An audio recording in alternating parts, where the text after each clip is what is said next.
और खबर लखनऊ से, जहां बीजेपी कार्यालय में महत्वपूर्ण बैठक खत्म हो चुकी है। राष्ट्रीय महामंत्री की पहली बैठक संपन्न हो चुकी है और बीएल संतोष की अध्यक्षता में पदाधिकारियों के साथ ये बैठक थी, जिसमें प्रदेश पदाधिकारियों, क्षेत्रीय अध्यक्षों के साथ बैठक हुई और प्रदेश अध्यक्ष भूपेंद्र चौधरी भी इस बैठक में मौजूद रहे। संगठन महामंत्री धर्मपाल सिंह भी बैठक में मौजूद रहे। लोकसभा चुनाव 2024 की तैयारियों पर मंथन हुआ है। मिशन 80 को लेकर भारतीय जनता पार्टी आगे बढ़ रही है और इसी को लेकर बैठकों का दौर जारी है। समीक्षाएं की जा रही हैं, रणनीति बनाई जा रही है, मंथन किया जा रहा है और टारगेट सेट किए जा रहे हैं कि कैसे उत्तर प्रदेश की 80 की 80 लोकसभा सीटों को जीतना है। तो राष्ट्रीय महामंत्री का 2 दिवसीय लखनऊ दौरा है और इन 2 दिनों में कई अलग अलग संगठनों के साथ वो बैठकें करेंगे। कैसे बीजेपी संगठन को और मजबूत किया जाए और कैसे उत्तर प्रदेश में 80 की 80 सीटें जीती जाएं। एसके वाजपेयी इस पे ज्यादा जानकारी देंगे। एसके वाजपेयी, आज की बैठक में क्या कुछ हुआ? बिल्कुल, निश्चित तौर पर हम देखें तो भारतीय जनता पार्टी लगातार उत्तर प्रदेश में अपने नेटवर्क को मजबूत कर रही है। बीजेपी के राष्ट्रीय महामंत्री बीएल संतोष लखनऊ पहुंचे हुए हैं। हालांकि वो 2 दिवसीय दौरे पर आए हैं और आज उन्होंने प्रदेश स्तर के पदाधिकारियों के साथ, उसके बाद प्रदेश महामंत्रियों के साथ, उसके बाद जो सोशल मीडिया विंग है भारतीय जनता पार्टी की, उसके साथ बैठक की है। सीधे तौर पर कहीं न कहीं 2024 को लेकर क्या रणनीति होनी चाहिए, कैसे विपक्ष को बूथ स्तर पर जवाब दिया जाए, कैसे उस नेटवर्क को मजबूत किया जाए, केंद्र और प्रदेश सरकार की योजनाओं को कैसे लोगों तक पहुंचाया जाए, खासतौर पर वो सवाल जो विपक्ष लगातार उठा रहा है, उनके जवाब कैसे दिए जाएं। बूथ और मंडल स्तर के जो बीजेपी के पदाधिकारी हैं, उनको इसका मंत्र दिया। सीधे तौर पर बीजेपी उत्तर प्रदेश पर अपना पूरा फोकस कर रही है और कोशिश भी कर रही है कि 2024 के चुनाव से पहले इन सारे कील कांटों को दुरुस्त कर दिया जाए। यही एक वजह है कि बीएल संतोष लखनऊ में है और लगातार वो पार्टी पदाधिकारियों के साथ अलग अलग स्तर पर बैठकें कर रहे हैं। सोशल मीडिया का कैसे बेहतर तरीके से उपयोग किया जाए, कैसे Bharatiya Janata party social media के जरिए एक माहौल 2024 के चुनाव को लेकर बना सकती है, उसको लेकर भी चर्चा हुई है। तो ये बहुत सारे जो विषय हैं, इसको लेकर बीएल संतोष चर्चा कर रहे थे, जिसमें खास तौर पर प्रधानमंत्री मोदी, गृह मंत्री अमित शाह, रक्षा मंत्री राजनाथ सिंह, बीजेपी अध्यक्ष जेपी नड्डा, मुख्यमंत्री योगी आदित्यनाथ जैसे जो बीजेपी के स्टार प्रचारक हैं, उनकी रैलियां कहां कहां पर प्लान की जाए ताकि बीजेपी ज्यादा से ज्यादा लोगों तक अपने मैसेज को कन्वे कर सके। इन बहुत सारे विषयों पर चर्चा हुई। हालांकि ये चर्चा कल भी जारी रहेगी क्योंकि बीएल संतोष लखनऊ में रुकेंगे। तो सीधे तौर पर हम देखें तो बीजेपी की जो तैयारियां हैं वो विपक्ष से काफी आगे दिखाई दे रही है। हालांकि इसका फायदा कितना होगा ये तो आने वाला वक्त बताएगा, लेकिन कहीं न कहीं बीजेपी कोशिश जरूर कर रही है। अपने संगठन से लेकर सरकार तक सभी अपने अपने अभियान में लगे हुए हैं और लगातार एक मैसेज कन्वे करने की कोशिश जारी है। बहुत शुक्रिया एसके वाजपेयी इस तमाम जानकारी के लिए। तो बीजेपी के राष्ट्रीय महामंत्री संगठन बीएल संतोष लखनऊ स्थित पार्टी मुख्यालय पर पदाधिकारियों के साथ उन्होंने बैठक की। बैठक में लोकसभा चुनाव 2024 को लेकर रणनीति बनाई और राष्ट्रीय महामंत्री संगठन आदरणीय संतोष जी पहली बार जब से ये नया गठन हुआ है उसके बाद से पहली बार वो आए थे, तो उन्होंने हम लोगों से परिचय भी किया है और बातें साझा की हैं। जैसे कहा ना कि अभी बैठकों का दौर है, बैठक चलेंगी, तो उसके संबंध में उन्होंने कार्यकर्ता का आचार व्यवहार कैसा रहे और कैसे हम लोग काम करें, उनका मार्गदर्शन हम लोग के लिए बहुत एक गौरव का विषय है कि राष्ट्रीय महामंत्री संगठन हम लोग की बैठक में आए हैं, तो उनका मार्गदर्शन हम लोग को मिला है। गठबंधन को लेकर भी कोई बातें नहीं, कोई चर्चा ना इस स्तर पे होती है, ना इस स्तर पे कोई चर्चा होती है। वो अलग विषय होंगे जो भी होंगे, ऐसी कोई चर्चा नहीं हुई। सोशल मीडिया के बाद बैठक अभी होगी, सोशल मीडिया के साथ बैठेंगे अभी, तो उसके बाद एक बैठक करेंगे, वो सारा ब्रीफिंग आपको होगा। लेकिन अभी कोई ऐसा विषय ना कि किससे गठबंधन या क्या या ज्वाइनिंग, कोई चर्चा इस संबंध में नहीं हुई है। केवल उनका कार्यकर्ता के संबंध में आचार व्यवहार जो रहना चाहिए और एक उनका मार्गदर्शन हम लोग को मिला है। और पहली ये मान लीजिए परिचयात्मक बैठक पदाधिकारियों के साथ उनकी हुई है। धन्यवाद। हम ये हैं बीजेपी के प्रदेश महामंत्री राम प्रताप सिंह, जो कि बीएल संतोष की बैठक से बाहर निकले हैं। वो बता रहे हैं संगठन को लेकर चर्चा हुई है, प्रदेश भर के सभी पदाधिकारी मौजूद रहे, बीएल संतोष ने परिचय लिया और किस तरीके से आगे की रणनीतियां होंगी, कैसे आगे चीजें बढ़ाई जाएंगी, कैसे चर्चा होगी, इन विषयों को लेकर मंथन हुआ और ये बैठकें लगातार चलेंगी। अभी सोशल मीडिया विंग की भी बैठक होनी है। कैमरामैन अमित शाहनी के साथ मैं S K Vajpayee, news on India. और बैठक को लेकर बीजेपी एमएलसी और संगठन पदाधिकारी मानवेंद्र प्रताप सिंह ने क्या कुछ कहा, उन्हें सुनते हैं। बीजेपी के एमएलसी और साथ ही साथ संगठन पदाधिकारी मानवेंद्र सिंह जी राष्ट्रीय अध्यक्ष राष्ट्रीय महामंत्री बीएल संतोष लगातार बैठक कर रहे थे पदाधिकारियों के साथ, क्या कुछ इस बैठक में खास रहा? देखिए, हमारे माननीय राष्ट्रीय महामंत्री संगठन का प्रवास नियमित रूप से प्रत्येक प्रदेश में होता है, उसी के निमित्त उत्तर प्रदेश का प्रवास है और निश्चित तौर पर संगठन कैसे मजबूत रहे उनके जो मंत्र हैं उन्होंने हम लोगों को बताए हैं और उसी आधार पर हमको आगे बढ़ के रिजल्ट देना है। जो सोशल मीडिया विंग है उसके जरिए भी बड़ा अभियान चलाने जा रहे हैं, उसको लेकर क्या बातचीत हुई? सोशल मीडिया विंग जो है वो किस तरीके से सापेक्ष भाव से भारतीय जनता पार्टी के किए हुए कार्यों को जन जन तक पहुंचाए और जो कुचक्र चलाते हैं दूसरे लोग उसको फेस करें, इसके लिए समय समय पर निर्देश मिलते रहते हैं। धन्यवाद। ये है बीजेपी के विधान परिषद सदस्य मानवेंद्र प्रताप सिंह, जो कि बीजेपी में संगठन में भी हैं। आज वो राष्ट्रीय महामंत्री बीएल संतोष की बैठक में पहुंचे थे। बैठक होने के बाद वो बाहर निकले, वो बता रहे हैं संगठनात्मक चीजें कैसे आगे बढ़ाई जाएं, संगठन को कैसे मजबूत किया जाए, क्या रणनीति होगी, सोशल मीडिया के जरिए कैसे अपनी चीजें, अपने सरकार के काम लोगों तक पहुंचाए जाएं, पार्टी की नीतियां बताई जाएं। इन बहुत सारे विषयों पर कहीं न कहीं मार्गदर्शन हुआ है, जिसको लेकर हम आगे काम शुरू करेंगे ताकि आगामी लोकसभा चुनाव में 80 में 80 सीटें जीती जा सकें, जिसका लक्ष्य प्रधानमंत्री मोदी ने दिया है। कैमरामैन अमित शाहनी के साथ मैं इसके Vajpayee, news on India, Lucknow. और यहाँ एक छोटे से ब्रेक के लिए रुकेंगे, ब्रेक के उस पार कुछ और खबरें।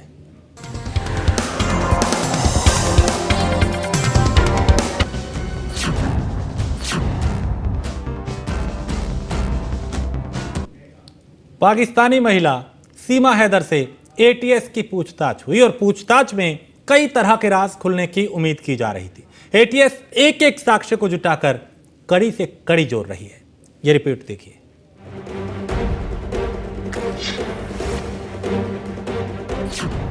एटीएस की पूछताछ, खुले सीमा के कई राज। पूछताछ में खुले कई राज, सीमा पर गिरेगी गाज।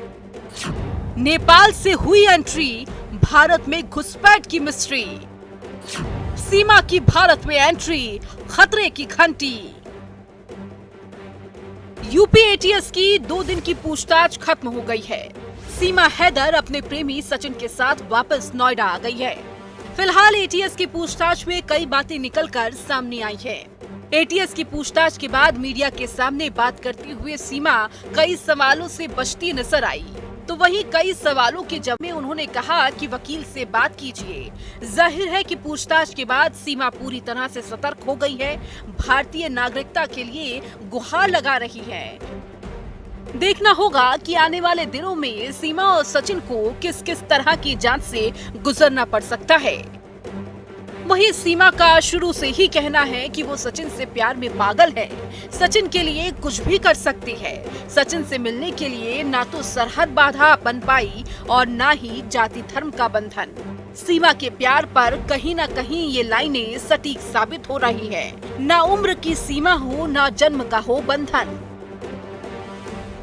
सीमा गुलाम हैदर के हौसले का अनुमान इसी बात से लगाया जा सकता है कि उसने पाकिस्तान से हिंदुस्तान तक का सफर बिना किसी वीजा और पासपोर्ट के तय कर लिया।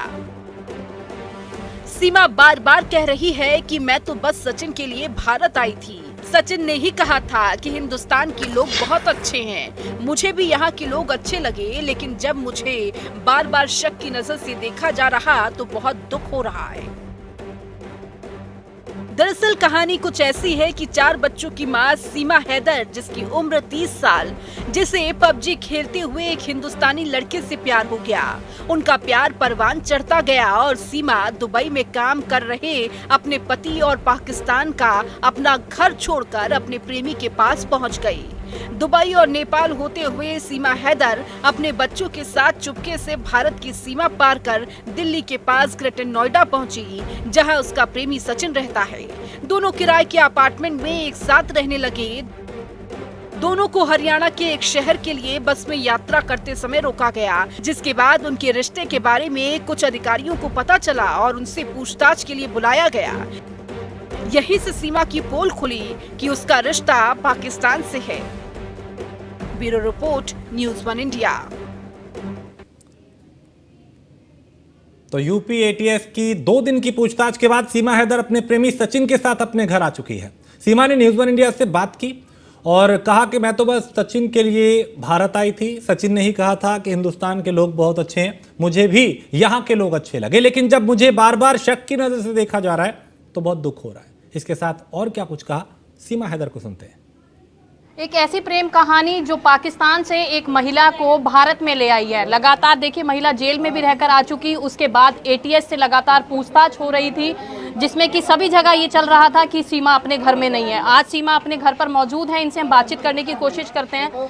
मैम, किस तरीके के सवाल थे आपके, कैसा आपको लग रहा है, क्योंकि अलग अलग तरीके की बातें हैं, कुछ अफवाहें भी उड़ रही हैं, क्या कुछ आप अपनी प्रेम कहानी के लिए कहना चाहेंगे? मैंने प्रेम कहानी के लिए इतना कुछ कहा है, करा है, अब भी आप पूछ रही हैं। मैं इनके साथ जीऊँगी, इनके साथ मरूंगी, यही कहूँगी, इसके अलावा मैं कुछ नहीं कहूँगी। और अगर पूछताछ की बात, मैम आप वो वही बता सकते हैं, मैं नहीं कह सकती। वो आपको एटीएस वाले हैं या पुलिस वाले, आप इनसे बात कर सकते हैं, इनसे पूछ सकते हैं। और बाकी जो मेरे बारे में अब हमारे वकील ही बात करेंगे। मैं मुझसे हम डिपोर्ट करने की आपको बात चल रही है कि आपको वापस भेज दिया जाएगा, आपका कहना यही है कि मेरा जीना मरना यही है, तो आप उस पर क्या कहेंगी? क्या कुछ आपके मन में विचार चल रहे हैं, क्योंकि देखिए बहुत टेंशनों में भी आप रही होंगी। मैम मैं वापस तो मेरा जाना 1% भी नहीं है। अगर मैं गई तो बहुत बुरा हो जाएगा, इतना बुरा हो जाएगा कि शायद उसका कोई अंदाज़ा भी नहीं लगा सकता। मेरे साथ होगा, मेरी 3 बेटियां हैं, उनके साथ छोटी उनके साथ बहुत बुरा हो जाएगा। तो मैं तो रिक्वेस्ट करूँगी बच्चों के लिए आप क्या सोच रही हैं? 1% अगर वापसी भेजने की बात की जाती है, क्योंकि आप बता रही हैं कि वहाँ पर आपको जीवित नहीं छोड़ा जाएगा, तो किस तरीके के विचार आपके मन में आ रहे हैं? बहुत दुविधा भी होगी, क्योंकि देखिए 10 तरीके के लोग हैं, 10 तरीके की बातें हैं, तो क्या आप उस पर कहेंगी? किस तरीके से अपने बच्चों को सेफ रखेंगे? जब मुझे वापस आने की बात आती है तो मैं अपने बच्चों को देखती हूँ, रोना भी आता है कि इन मासूम का क्या होगा जब मैं नहीं रहूँगी। तो मैं ही इनकी माँ थी, मैं ही इनका बाप थी। जो अभी वो बैठ के दावा कर रहा है, पहले वो मेरे पूछता तक नहीं था, तो बहुत बुरा हो जाएगा, खासकर मेरी बेटियों के साथ। मैम बस कुछ वीडियो जो वायरल हो रही हैं उस पर आप क्या कहेंगी? आपने देखा होगा वहाँ भी रिपोर्टर भी हैं, कुछ बच्चे भी हैं, आप पर आरोप भी लगा रहे हैं कि डांस करती थी और लोगों के साथ अफेयर्स थे, उस पर क्या आप कहेंगी? क्योंकि देखिए प्रेम कहानी है या लोगों को अभी डाउट है, उसको कैसे क्लियर आप कर पाएंगी कि हाँ आप एक प्रेम कहानी में ही भारत आए? मैम मैं भारत में हूँ, इसी कारण वो ऐसा कर रहे हैं, मैं इनके साथ हूँ। तो मुझे किसी तरह गिराना चाहते हैं, ऐसा कुछ भी नहीं है। ना मैं ऐसे दुकानों में जाती थी, कह रहे चीनी पत्ती लेने आती थी, ये सब बकवास कर रहे हैं। बस मेरा इंडिया यहाँ जो मुझसे प्यार कर रहे हैं, उनका दिमाग में गंदगी भरना चाहते हैं बस। सचिन क्या कहेंगे? आप इतनी दूर से आई हैं, कितना आप इनका साथ देंगे? क्योंकि अगर ये भारत में रहती हैं उसके बाद आपके लिए भी मुश्किलें बढ़ेंगी। जी मैम, मैं साथ दूंगा, और क्या कहते हैं, हम दोनों साथ रहना चाहते हैं, जीना मरना हम दोनों का साथ है। और हमारे विधायक जी से आपने कुछ गुहार लगाई हो कि आपको सेफ रखें, क्योंकि बहुत सारी चीज़ें आपके सामने होंगी। मैम देखिए, जो बात करनी है आपको वो हमारे वकील साहब AP सिंह सर से बात कर लीजिए। देखिए ये थी सीमा, जो ये लगातार गुहार लगा रही हैं कि वो पाकिस्तान में नहीं जाना चाहती हैं, यहीं इंडिया में रहना चाहती हैं। साथ ही वो एटीएस के सवालों के लिए बोलती हुई नज़र आ रही हैं कि एटीएस ने बहुत सारे सवाल उनसे किए, लेकिन ऐसा स्थिति कुछ भी नहीं है, सिर्फ एक प्यार के लिए वो भारत में आई हैं। देखना होगा जिस तरीके की बात चल रही है कि सीमा यहाँ भारत में रहती हुई नज़र आती है या वापसी उसकी पाकिस्तान में होती है। तो सीमा हैदर पूरे देश में चर्चा का विषय बनी हुई है और पूरे देश में चर्चा हो रही है। स्थानीय लोगों ने क्या कुछ कहा, उन्हें सुनते हैं। कुछ लोग हैं जो बाहर से भी यहाँ पर सीमा से मिलने आ रहे हैं। बाहर यहीं की रबुपुरा की जनता है, जिनसे हम बात करने की कोशिश यहाँ पर करेंगे कि आखिर ये जनता क्या चाहती है। क्या लगता है भैया आपको कि सीमा यहीं रहेगी या बाहर जाना चाहिए? ये रे सीमा प्यार सच हुआ तो और का साजिश ना हो, कोई साजिश हो तो भेज देना वापस। क्या लगता है जिस तरीके से एटीएस की पूछताछ चल रही है, साजिश नजर आ रही है आपको? ना साजिश नजर ना आ रही है, प्यार है, बढ़िया बात है, चलन दो प्यार। ये रे सचिन के पास सीमा। क्या लगता है आपको आगे भी पूछताछ चलेगी? क्या लग रहा है आपको कि अभी भी पूछताछ होनी चाहिए या फिर सीमा सच में ही प्यार के लिए आई है? पूछताछ और भी होनी चाहिए, पूरी इंक्वायरी लेके ही सीमा को हमारे देश में रखा जाए। ये देश का सवाल है, देश में अगर कोई भी अगर हमने चूक कर दी तो कुछ भी हो सकता है। पाकिस्तान से हमारी दुश्मनी रहती है, पाकिस्तान कुछ भी किसी के सहारे कुछ भी भेज सकता है हमारे देश में। तो पूरी इंक्वायरी लेके ही सीमा को हमारे देश में रखा जाए, उससे पहले नहीं रखा जाए। देखिए कुछ लोग हैं जो ये सोच रहे हैं कि हाँ पूरी इंक्वायरी होनी चाहिए। भैया कहाँ से आए हैं आप लोग? यहीं रहते हैं? वही रहूँगा। क्या लगता है आपको जिस तरीके से पूछताछ चल रही है, आगे भी पूछताछ अभी होनी है, तो क्या लगता है आपको कि सीमा को यहीं रहना चाहिए या पूछताछ अभी चलनी चाहिए, आगे इंक्वायरी पूरी होनी चाहिए? सही है, सीमा तो ही रहनी चाहिए, जानी नहीं चाहिए, और गलत है तो हमारी जेल है। लेकिन जिस तरीके से आरोप लग रहे हैं, कुछ वीडियो आपने देखी होगी। जासूस नहीं है ये, जासूस नहीं, जासूस नहीं है। क्या कहेंगे आप, जासूस हैं? जासूस नहीं है, नहीं है। नहीं, जैसा सोचने में लगता है। देखिए और भी लोग हैं जिनसे हम जानने की कोशिश यहाँ पर करेंगे। भाई किस लिए खड़े हो, क्या लग रहा है आपको? सीमा को बाहर अलग अलग देखिए सोनीपत पानीपत से लोग देखने आ रहे हैं, आप लोग यहीं हैं, क्या लग रहा है आप लोगों की सीमा यही रहेगी या फिर कोई जासूस है या फिर सिर्फ प्रेम कहानी में अपनी आई है? देखो सही है तो यहीं रहनी चाहिए। और रही बात यूँ देखो स्टार होने को आई है और स्टार भी होगी, और वो वैसे कोई अलीगल लड़की नहीं है, वो सही है। स्टार होने के लिए आई है? आपको लगता है कि स्टार बनने के लिए आई है, आप कह रहे हैं? वो तो स्टार बन गई और क्या। तो आपको ये लग रहा है कि यहाँ पर वो स्टार बनने के लिए आई है, उसकी प्रेम कहानी कुछ नहीं थी? कहानी है उसकी, लेकिन थोड़ी उसकी मकसद भी कुछ और है। क्या मकसद है उसका? वो अरे उसकी टिकटॉक वहाँ की तुमने देखी ना, बहुत उठी हुई है, बहुत उसकी वायरल देखी ना आपने। वो कुछ स्टार होने के लिए आई है, नहीं ऐसा कुछ ना, वो उससे प्रेम भी करती है। क्या कहेंगे अंकल, ये कह रहे हैं कि स्टार बनने के लिए सीमा यहाँ पर भारत में आई है? हो सकता है, मैं पूर्व सभासद हूँ यहाँ का जी। मेरे वार्ड के वोटर हैं। आज तक मैंने ये देखा है कि बहुत सज्जन लोग हैं, नगर पंचायत सदस्य। तो क्या लग रहा है आपको कि अभी आगे भी एटीएस पूछताछ करनी है, लेकिन जिस तरीके से बताया जा रहा है कि फर्जी आधार कार्ड सीमा के पास मिले, तो उस पर आप क्या कहेंगे? देखो ये तो जांच का विषय है, उसमें इंक्वायरी तो होनी चाहिए, जो सच्चाई है वो सामने आ जाएगी। पुलिस जांच पड़ताल कर रही है, तो क्या लग रहा है आपको, जासूस नहीं है ये? हमें तो ना लग रहा होगी, जासूस है।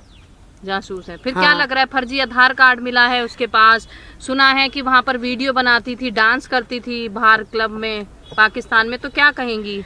हमें ऐसी जानकारी ना है, वैसे हमें तो बढ़िया लगी है कि वो यहीं रहनी चाहिए। आप इसी गांव में रहती हैं आप भी? हाँ हाँ, यहीं रहने। देखिए और दूसरी भी है, उनसे क्या कहेंगी आपकी, यहीं पर रहनी चाहिए, कहाँ जानी चाहिए सीमा?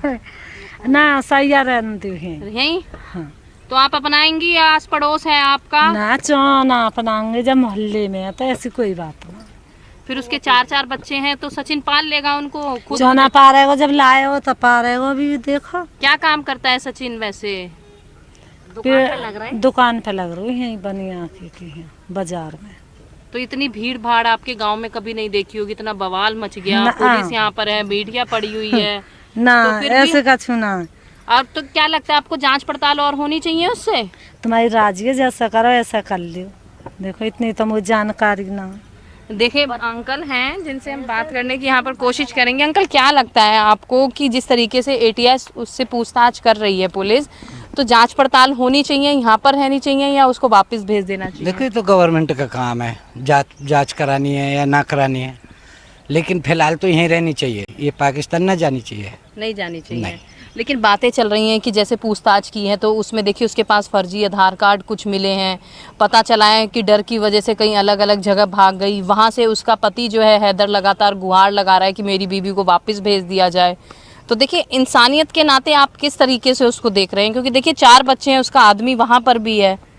देखो ये तो उसे सोचनी चाहिए क्यों छोड़ के गया इसे, ये कहाँ से पालती 4 बच्चे ने, अब यहाँ ले आई तो अपना पाल लेगी। और उसका आदमी भी खूब अच्छा है, कमावे मेहनत करे, खूब करता है मेहनत सचिन।